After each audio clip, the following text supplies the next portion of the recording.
மதனுக்கு phone பண்ணி நான் சொல்கிற டைமுக்கு அவளை தோட்டத்துக்கு பின்னாடி வர சொல்லு அப்படின்னாங்க.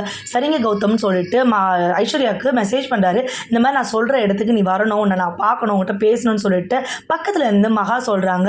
ஓகேன்னு மெசேஜ் பண்ணுக்கா, அப்போ தான்க்கா நம்ம வந்து போலீஸ்கிட்ட ஒப்படைக்க முடியும் அவனை கையங்கலமாக பிடிச்சின்னு. ஐஸ்வர்யா கிட்டேருந்து ஓகேன்னு வந்த உடனே மதன் வந்து கௌதம் கிட்ட சொல்லிடுறாரு.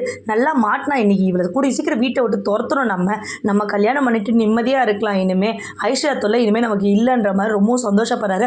அவங்க அம்மாட்ட நான் ஒரு பிளான் பண்ணியிருக்கேம்மா, கண்டிப்பாக பார்த்தீங்கன்னா இந்த தடவை ஐஸ்வர்யா வீட்டை விட்டு போயிடுவேன். அவங்க அம்மா திட்டாங்க, இதையும் நீ சொதப்பேன்னு தெரிஞ்சா உன்னமோ நான் கொல்ல கூட தயங்க மாட்டேன்டா அப்படின்னு சொல்லிட்டு. மா அதெல்லாம் இல்லைம்மா, பக்காவாக பிளான் பண்ணியிருக்காமா அப்படின்னு சொல்லிட்டு என்ன பண்ணுறாங்கன்னா சூர்யா வந்து தூங்கிட்டு இருக்காங்க. ஐஸ்வர்யா மாதிரி வேஷம் போட்டு போனாதான் மதனை நம்ம கையும் காலமாக பிடிக்க முடியும்னு சொல்லிட்டு மகா வந்து ஐஸ்வர்யா மாதிரியே நல்லா டீசெண்டாக ட்ரெஸ் பண்ணிக்கிறாங்க மாடனா. அதுக்கு முன்னாடியே பார்த்தீங்கன்னா சூர்யா மகா கிளம்பி போகிறத பார்த்துடுறாங்க.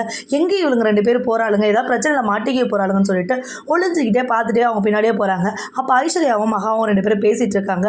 மகா நான் உனக்கு எவ்வளவோ தொல்லை கொடுத்துருக்கேன், ஆனால் நீ எனக்கு இதில் உதவுறது எனக்கு ரொம்ப சந்தோஷமாக இருக்குது மகா, மன்னிச்சுடு, நான் இனிமேல் எந்த தப்பும் பண்ண மாட்டேன் உனக்கு எதிராக அப்படின்றாங்க.